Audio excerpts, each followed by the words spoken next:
নিজের ছেলেকে আব্বু এবং মেয়েকে আম্মু সম্বোধন করে ডাকা যাবে কিনা? খাওয়ার সময় সালাম দেওয়া যাবে কিনা? ঘুষ দিয়ে চাকরি নিলে সারা জীবন ইনকাম কি ঘুষের টাকার মতো হয়ে যাবে? আমার মেয়ের বয়স 3 বছর, সে আমার নামাজের আদায়ের সময় বারবার সামনে আসে, তাতে কি গুনাহ হবে? আমার নামাজ নষ্ট হবে কিনা? আমাদের দেশে সচরাচর দেখা যায় মৃত ব্যক্তিকে গোসল দেওয়ার পর গোসল দেওয়ার স্থানে 41 দিন পর্যন্ত কাউকে যেতে মানা করা হয়। সেখানে সন্ধ্যাবেলা 41 দিন পর্যন্ত আগরবাতি বা মোমবাতি জ্বালানো হয়। এটা কি শরীয়ত সম্মত? মৃত ব্যক্তির জন্য দোয়া করার সুন্নাহ পদ্ধতি কি? আবেগের বশে ফোনে দুজন কবুল বলে ফেলেছি, আমাদের কি বিয়ে হয়ে গিয়েছে? চোখের পাতায় আইলাইনার দেওয়া জায়েজ হবে কিনা? আমার ছোট বাচ্চা ঘন ঘন দুধ বমি করে, ছোট বাচ্চারই বমি গায়ে লাগলে সে কাপড় কি নামাজ হবে? নামাজে দাঁড়ানোর পর নাকি ডান পায়ের বুড়ো আঙ্গুল নাড়ানো যায় না, এটা কি সত্য?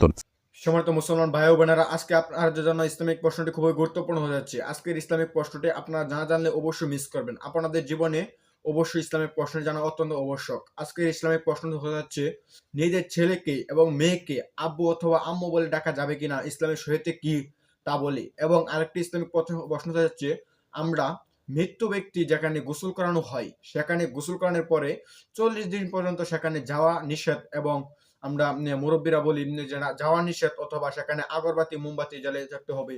সেটি কি শরীয়ত সম্মত? এবং চোখে আইল্যান্ড দেওয়া কি জায়েজ না না জায়েজ, শরীয়ত কি বলে?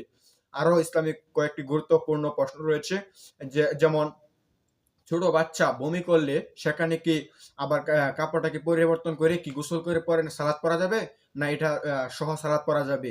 এটি ইসলামিক প্রশ্ন। আজকের ইসলামিক প্রশ্ন আরো পাশে থেকে যাচ্ছে। আসুন আজকের ইসলামিক প্রশ্নগুলো শায়েখ আহমদুল্লাহ কাছ থেকে জেনে নেই, শায়েখ আহমদুল্লাহ এই প্রশ্নগুলোর কি উত্তরগুলো দেয়। ফজর নামাজের আজানে আসসালাতু খায়রুম মিনান নাওম বলার সময় আমরা উত্তরে কি পড়ব? অনেক বয়স হওয়ার পরও আমার বড় ভাই বিয়ে করছে না, পরিবার চাচ্ছে আমাকে বিয়ে করাতে, কিন্তু আমি সমাজের মধ্যে লজ্জিত হয়ে যাচ্ছি, আমার কি করণীয়? চলুন তাহলে আর বিলম্ব না করে আপনাদের প্রশ্নের উত্তর দেওয়ার আলোকিত ভবনে আমরা প্রবেশ করি এবং শুরু করি আমরা প্রশ্নোত্তর দেওয়ার পালা।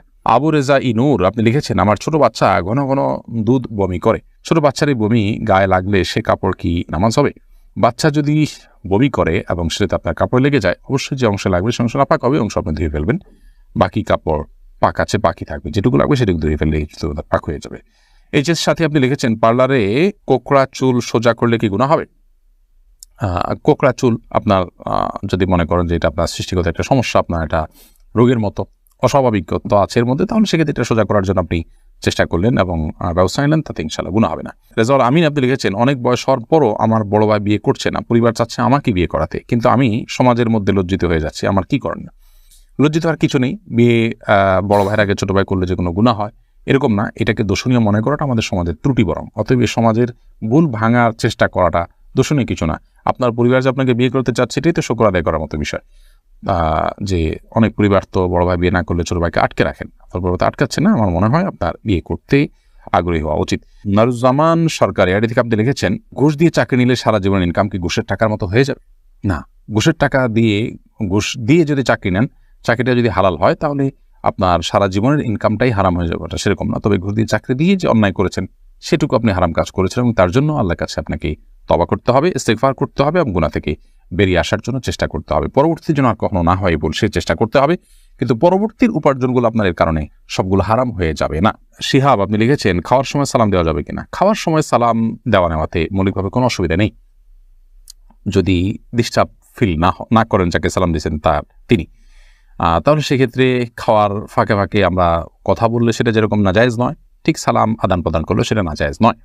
আমরা অনেকে মনে করি খাওয়া আর ইবাদত করা সমান, খাওয়া আর নামাজ পড়া সমান, এরকম অনেক মুখরোচক কথা বা অনেক বলি আমরা শুনতে পাই, এগুলোর কোনো ভিত্তি নেই। নামাজ এরকম কথা বলা যায় না, সালাম দেওয়া যায় না, খাওয়ার সেরকম কথা বলা যাবে না, বোবার মতো বসে খেতে হবে এবং সালাম দেওয়া যাবে না, এরকমটা আমরা অনেকে মনে করি, এটা সঠিক নয়। আশরাফুল হক শুভ আপনি জানতে চেয়েছেন, আমাদের দেশ সচরাচর দেখা যায় মৃত ব্যক্তিকে গোসল দেওয়ার পর গোসল দেওয়ার স্থানে 41 দিন পর্যন্ত কাউকে যেতে মানা করা হয়, সেখানে সন্ধ্যাবেলা 41 দিন পর্যন্ত আগরবাতি বা মোমবাতি জ্বালানো হয়, এটা কি শরীয়ত সম্মত? কোনো জায়গায় মৃত ব্যক্তিকে গোসল দেওয়া হলে সেখানে এই প্রথাটি আমাদের সমাজে অনেক ক্ষেত্রেই প্রচলিত আছে, যে আগরবাতি বা মোমবাতি ইত্যাদি সেখানে আপনার জ্বালানো হয় এবং সন্ধ্যাবেলা 41 দিন পর্যন্ত এই কাজটি করা হয়, কেউ সেখানে যেতে চাইলে নিষেধ করা হয়। এটি সম্পূর্ণ কুসংস্কার এবং এ ধরনের বিশ্বাসগুলো শিরকি বিশ্বাস, কুসংস্কারচ্ছন্ন বিশ্বাস। এর বেশিরভাগই এসছে হিন্দু সমাজ থেকে। একজন মুসলমানের এই সমস্ত কুসংস্কারকে বর্জন করা উচিত। যেখানে গোসল দেওয়া হবে সে জায়গার বিশেষ কোনো বিধান নাই, সেটা অন্য 10টা জায়গার মতোই একটি জায়গা।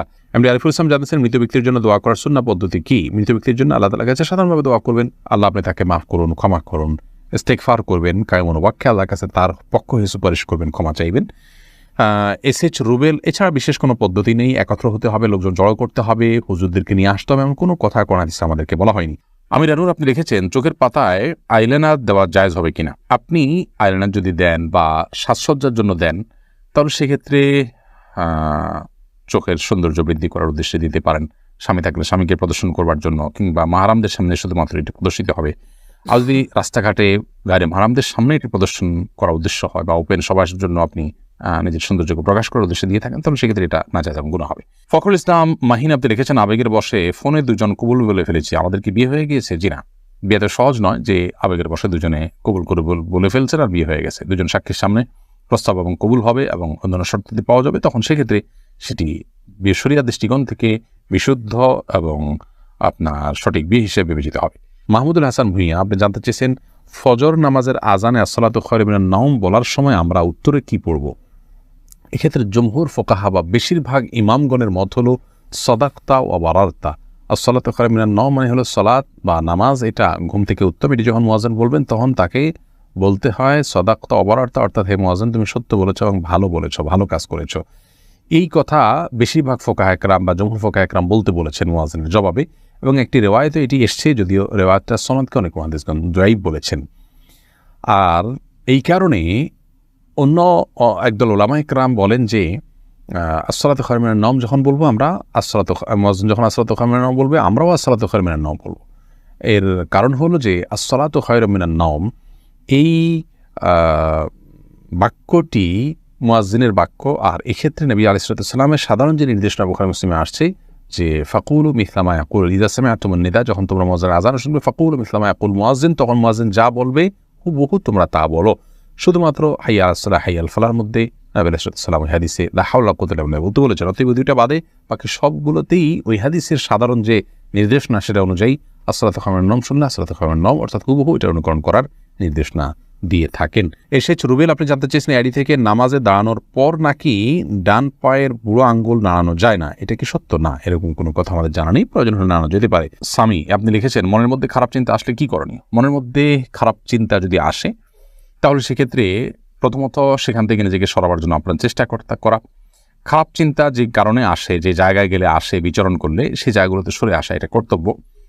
আর আল্লাহ সম্পর্কে, আখিরাত সম্পর্কে বাজে চিন্তা ইত্যাদি অনেক সময় আসে, এরকম আসলে তাহলে সেক্ষেত্রে বাম দিকে 3 বার প্রতীকী থুতু ফেলে থু এভাবে 3 বার প্রতীকী থুতু ফেলা এবং আমানতু বিল্লাহি ওয়া রাসূলিহি পড়া এবং আউযু বিল্লাহি মিনাশ শাইতানির রাজিম পড়া, এগুলোর মাধ্যমে ইনশাআল্লাহ বিদিনিল্লাহ আমরা মনের বাজে চিন্তাকে দূর করার চেষ্টা করতে পারি। করির বেগম লিখেছেন আমার মেয়ের বয়স 3 বছর, সে আমার নামাজের আদায়ের সময় বারবার সামনে আসে, তাতে কি গুনাহ হবে? আমার নামাজ নষ্ট হবে কিনা? না, আপনার গুনাহ হবে না এবং আপনার নামাজ নষ্ট হবে না। তবে ছোট বাচ্চা আপনার নামাজের খুব বেশি সমস্যা তৈরি করবে এরকম মনে হলে অন্য কেউ থাকলে তাদেরকে দিয়ে তাকে ধরে রাখার বা তাকে নিয়ন্ত্রণ করার ন্যূনতম চেষ্টা করা উচিত।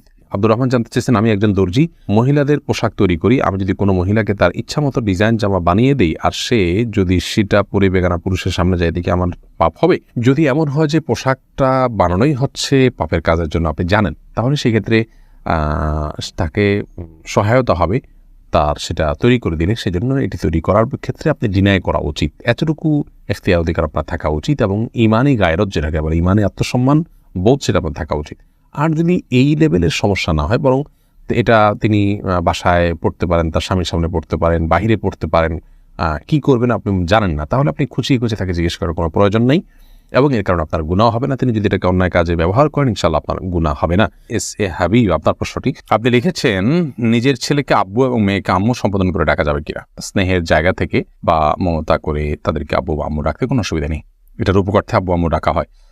আব্বু আম্মু ডাকার মানে এই না যে আমার কাগজে কলমে জন্মদাতা পিতা বা মাতা হিসেবে তাদেরকে ঘোষণা দিলাম, এরকম তো আর কেউ করে না। অতএব স্নেহের বসে তাদেরকে আব্বু কিংবা আম্মু ডাকাতে কোনো সমস্যা নেই। সমান দর্শক, আশা করি ফুল ভিডিও দেখলেন এবং আপনারা শেখ আহমদুল্লাহর প্রশ্নের উত্তরগুলো দেখতে পেরেছেন যে শেখ আহমদুল্লাহ এই প্রশ্নের উত্তরগুলো কি দিয়েছেন।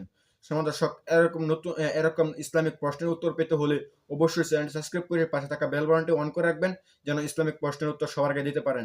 সময় তো দর্শক, আপনার এই ইসলামিক প্রশ্নের মধ্যে কোনো মন্তব্য থেকে থাকলে অবশ্যই কমেন্টের ভিতরে আপনার মন্তব্যটি পেশ করে যাবেন। ধন্যবাদ।